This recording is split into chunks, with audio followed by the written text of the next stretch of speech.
জয় গুরু। খামখেয়ালি প্রাণ চ্যানেলে আপনাদের স্বাগত। আজ আমরা পড়ব রূপ লাগি আখি জুড়ে গ্রন্থ থেকে কিছু অংশ। জয় গুরু। 1321 সালে সশিষ্যে কুম্ভে যোগদান করেন ঠাকুর। তখন তিনি গেরুয়া ছেড়েছেন, পরিধানে পাতলা তাঁতের বা মিলের ধুতি, গায়ে সিল্কের বা আদ্যির পাঞ্জাবি, ঘড়ির সোনার চেন বুক পকেট হতে ঝুলছে, তাতে সদৃশ্য ছড়ি, পায়ে পামসু, খেপা দাসদার ভাষায় বিলাসী বাঙালি বড়লোকের মতো পরিচ্ছদ। কিন্তু পথে বার হলে স্ত্রী পুরুষ নির্বিশেষে সম্ভ্রান্ত পশ্চিমাগৃহী এবং তত্ত্বজ্ঞ মহাপুরুষ সন্ন্যাসীরা তাকে গোড়ো লাগি মহারাজ বলে বন্দনা জানাতো। সুপণ্ডিত খেপাদা জানতে চাইতেন, ঠাকুর, আপনার কী লক্ষণ আছে যা দেখে এদেশের সাধারণ লোকেরাও আপনাকে প্রণাম জানায়? ঠাকুর সংক্ষেপে বলেছিলেন, ওরা সাধু মহাত্মা চেনে। আসলে শ্রী শ্রী ঠাকুর তখন সে মহিমনি প্রতিষ্ঠিত, অর্থাৎ স্বমহিমাই প্রতিষ্ঠিত। তার রূপ ক্রমে অপরূপের অপরূপ বিভায় মণ্ডিত হয়ে উঠেছিল। তাই যজ্ঞেশ্বরদা যে রূপ দেখেছিলেন তা কিছুটা ম্লান হয়ে এলেও মহিমার ঔজ্জ্বল্য একটুও কমেনি। দু একটা দৃষ্টান্ত দিলেই কথাটা স্পষ্ট হবে। 1320 সালে ঠাকুর সশিষ্য প্রথম জন্মভূমি দর্শনে যান। তার গ্রামবাসী তরুণ নলিনীকান্তকে দেখেছেন। কাজেই রূপ দেখে তাদের চমকে ওঠার কথা নয়। কিন্তু তরুণ বয়স্ক ঠাকুরকে যারা দেখেননি, তার মধ্যে খুড়তুতো বোন বিজলিমা একজন। বড় হয়ে ঠাকুরকে সেই প্রথম দেখলেন তিনি। বললেন, সর্বদা রামায়ণ মহাভারত পড়তাম। যখন দর্শন হলো শেষ পর্যন্ত মহাভারতের কৃষ্ণ ছাড়া আর কারো কথা মনে এলো না। চেয়ারে হেলান দিয়ে চিমটা হাতে বসা অবস্থায় ঠাকুরের একখানি ফটো আছে, পাশে ফুলের ঝাড়। 1316 সনে ওই ফটো রাজফুলবাড়িয়ায় তোলা, আর 1322 সনে কাশিতে তোলা হলো ঠাকুরের সেই ফটো, অধুনা যা জ্ঞানীগুরু বিগ্রহ নামে পরিচিত। বিজলিমা দেখেছেন আলস্টার পরা পাগড়ি বাঁধা বিগ্রহ। দেখে মহাভারতের কৃষ্ণকে মনে পড়াই স্বাভাবিক। 1321 থেকে 23-এর মধ্যে তেমন কোনো উল্লেখযোগ্য রূপ বর্ণনা চোখে পড়ছে না। 1324 সাল আশ্বিন মাস, ঠাকুরের দুই বিশিষ্ট সেবক হরিদাস ও ভুবন ব্রহ্মচারী ঠাকুরকে প্রথম দেখলেন। তারা ঠাকুরের কোনো ফটো দেখে মঠে ছুটে আসেননি। সাধন ভোজন করে ভগবানকে লাভ করব এই সৎসংস্কার বসে ঘুরতে ঘুরতে আসাম মঠে এসে পড়েছিলেন। মঠাধীশ সম্পর্কে উৎসুক কিছু নেই, তবে জেনেছেন তার সাক্ষাৎ পেলে জানা যাবে এখানে তারা থাকতে পারবেন কি না। বেলা তখন পড়ে এসেছে। দুই বন্ধু গৌরাঙ্গ ঘরের বারান্দায় বসে অপেক্ষা করছেন। এমন সময় কানে এলো একটা কাশির শব্দ, সেই সঙ্গে লাঠি আর জুতার আওয়াজ। চকিত হয়ে যান দুইজন। কে এসেছে ভাবতে না ভাবতে সামনে এসে পড়লেন একজন, হাতে বড় একখানি ছড়ি, পায়ে কালো জুতা। ভুবনদা আমায় বলেছিলেন তার চোখ মুখ কী, চেহারার বর্ণনা দিতে পারবো না লীলা, কেবল এইটুকু বলতে পারি আমরা ব্রাহ্মণ। দুজনেরই সংস্কার প্রবল ছিল। আশ্রমে ঢুকে পর্যন্ত কেবল গেরুয়াধারীদেরই দেখেছি, কিন্তু কাউকে প্রণাম করিনি এ পর্যন্ত। যদি অব্রাহ্মণ হয়, এবার আর সে বিচার রইল না। ঠাকুরের পরনে সাদা কাপড়, পায়ে জুতা, হলে কি হবে? দেখা মাত্র একেবারে আলুর বস্তার মতো দুজনে তার পায়ে গড়িয়ে পড়লাম। এ কি রূপ মুগ্ধের বর্ণনা না, উদ্দীপ্তভাবে আত্মহারা ভক্তির কথা। 1324 সালে কার্তিক মাসে ঠাকুর মাহাত্ম্যর লেখক বিহারী শর্মা তাকে মঠে দেখলেন। তারা দৃষ্টিতে কেমন লাগলো ঠাকুরকে?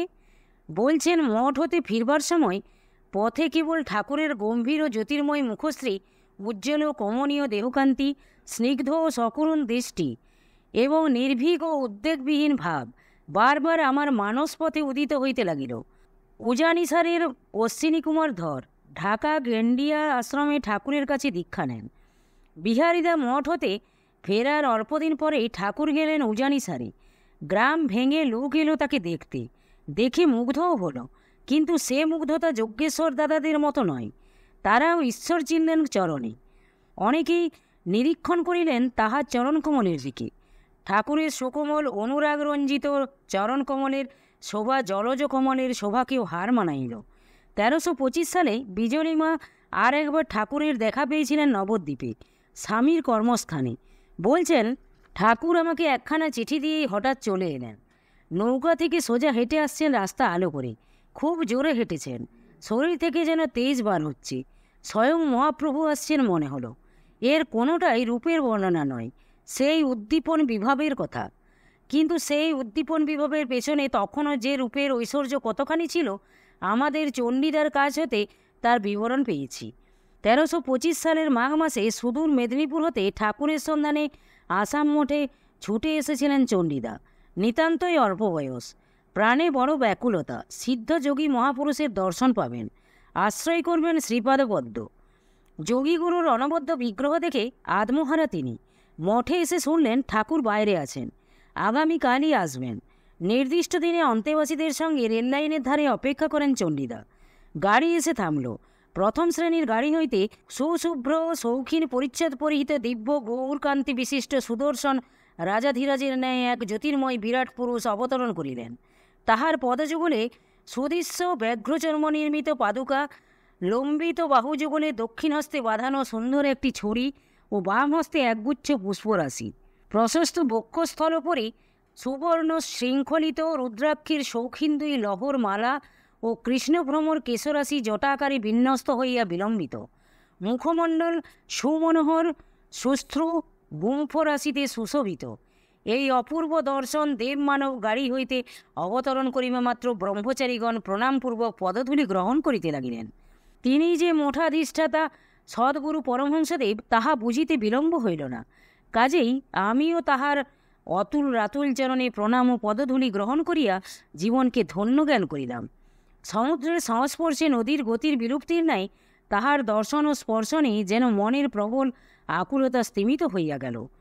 যে অমূল্য বস্তু লাভের আশায় এতদূর ছুটিয়া আসিয়াছিলাম, তাহা প্রাপ্তিতে মন যেন তখনকার মতো শান্ত হইয়া গেল। বুঝিলাম না কি প্রাপ্তির জন্য আসিয়াছিলাম ও তাহা পাইলাম কি না। এতদিন ধরিয়া ভস্মমাখা ও কৌপিন করঙ্গধারী মূর্তি বিশেষকেই সাধু সন্ন্যাসী বলিয়া যে ধারণা করিয়া আসিতেছিলাম, তাহা যেন আজ মুহূর্ত মধ্যে অন্তর্নিহিত হইয়া মনের মধ্যে এক অভিনব ভাবের সঞ্চার হইল, যাহা ভাষায় ব্যক্ত করা সাধ্যাতীত। চণ্ডীদার লেখা এতই প্রাণস্পর্শী ও ভাবরসে পরিপূর্ণ যে এরপর কোনো মন্তব্য নিষ্প্রয়োজন। শ্রী শ্রী ঠাকুরের অপার্থিব রূপ ঐশ্বর্যের সর্বশেষ উজ্জ্বল রসাশ্রিত চিত্র এঁকেছেন তার অন্যতম প্রিয় শিষ্য ফণীভূষণ মিত্র, আমার দাদামশাই। 1324 বা 25 সালের কোনো এক সময়ে তিনি কলিকাতায় রানী শঙ্করী লেনে তার প্রাণের মানুষকে দর্শন করেছিলেন। হরিহরের মিশ্রণে এক অপূর্ব মানব তার কাঙ্ক্ষিত ছিল। প্রেমিক গুরুর মনোরম বিগ্রহ দেখে তিনি পাগল হয়ে ছুটে এসেছিলেন। এসে দেখলেন তাকে হস্তপদতর অলোক্ত রাগরঞ্জিত জবা কুসুম সংকাশ মহাদ্যুতি কাঁচা সোনার লাবণ্য সমস্ত অঙ্গে ঢালা, বিরাট অমীয় নিছনি অঙ্গ সৌষ্ঠব, আজানুলম্বিত বাহু, বক্ষ পৃষ্ঠস্পর্শী কেশরাজি। কি বিচ্ছুরিত হৃদয়, তন্ত্রীভেদকারী সুতীক্ষ্ণ স্বরস্বরূপ শিকারী নয়ন। সে নয়নে একবার নয়ন দিলে মরণ ব্যতীত আর অন্য স্মরণ থাকে না। এহেন অপরূপ রূপ সন্দর্শন করিয়া মন্ত্রমুগ্ধের ন্যায় পলক্ষীর নেত্রে জড়ের ন্যায় স্থির হইয়া রহিলাম।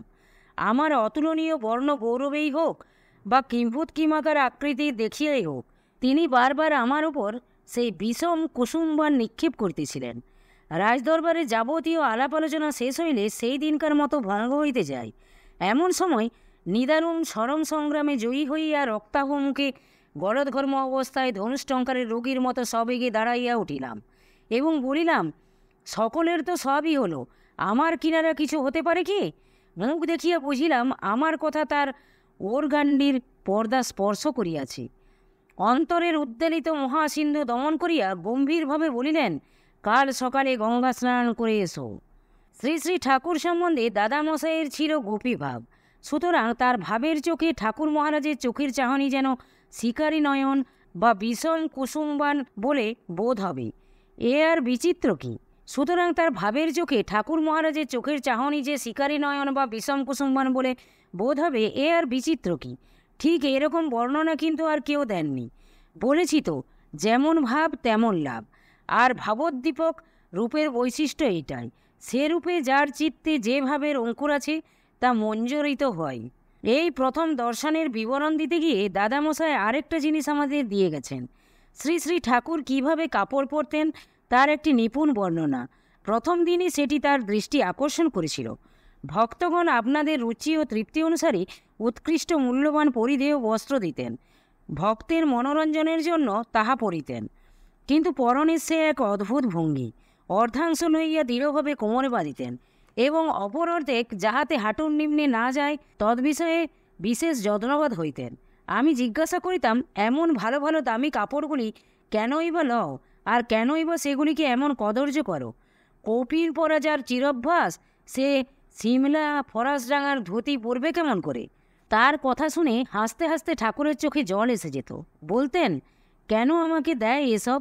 ওরা দিয়ে তৃপ্তি পায়, না যদি পড়ি মনে কষ্ট পাবে, তাই পড়তে হয়। দাদামশাই তার দীক্ষালাভের বিবরণ ও চমৎকার ভঙ্গিতে বর্ণনা করেছেন। আদ্যাশক্তি মহাকালীর মহাপীঠে এই পশু বলি হইবে। বলির পশুও যথাসময়ে গঙ্গা স্নান করিয়া দুর্গানাম জপিতে জপিতে বদ্ধভূমি সেই অশ্বিনীদার বাসায় উপস্থিত হইল। ঘাতক স্বয়ং শ্রীহরি। আসনে উপবিষ্ট হইয়া দেখি সম্মুখে মহাযজ্ঞেশ্বর হরি কি অপূর্ব রূপমাধুরী লইয়া সুখাসনে উপবিষ্ট। প্রকৃত যুপকাষ্ঠে প্রবেশ হইল তখন, যখন তিনি বলিলেন, আমি আজ হতে তোমার গুরু হইলাম, আমায় প্রণাম করো। কাঁপিতে কাঁপিতে সেই চরণতলে পতিত হইলাম এবং নিবিড় আলিঙ্গনে অবশে ভীষণ কাঁদিতে লাগিলাম। দয়াল স্থির নিশ্চল বিশাল সারমণিবৎ আত্মস্থ অবস্থায় দণ্ডায়মান। তৎপরে তিনি বাষ্পপূর্ণ কণ্ঠে বলিলেন, আমি তো ইহাই চাই, ওঠো। দীক্ষানান্তে শ্রী শ্রী ঠাকুরের সেই পরম দর্শনীয় ভাব আমি কখনো দেখিনি, কিন্তু মায়ের মুখে তার বর্ণনা শুনেছি। দীক্ষা দিয়ে যখন উঠে দাঁড়িয়ে তিনি আদেশ করতেন, প্রণাম করো আমায়, তখন তার যে মুখভাব সে নাকি বলে বোঝানো যায় না। মা বলতেন, নীলাচল কুটিরে থাকতে যখনই বুঝতে পারতেন ঠাকুরের দীক্ষা দেওয়া হয়ে গেছে, এবার প্রণাম নেওয়ার পালা, ওই বিগ্রহটি দর্শনের আশায় তিনি দরজার ফাঁকে বা খড়খড়ির একটি পাল্লা খুলে এসে দাঁড়াতেন।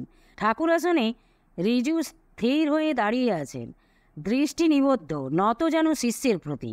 তার মাথায় হাত রেখে আশীর্বাদ না জপ কি করতেন কে জানে।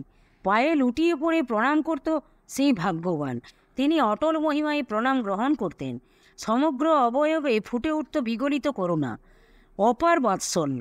আমাকে প্রণাম করো, এই নির্দেশ অন্য কোনো সময় কখনো কেউ শোনেনি তার মুখে। শুধু এই একটি বিশেষ লগ্নে শিষ্যের ভুলুণ্ঠিত প্রণাম দাবি করতেন তিনি। তিনি যে গুরু, আত্মস্বরূপে অবস্থিত হয়ে সেই মুহূর্তে শিষ্যকে যেন আকর্ষণ করে নিতেন অজ্ঞান তিমিরান্ধকার হতে।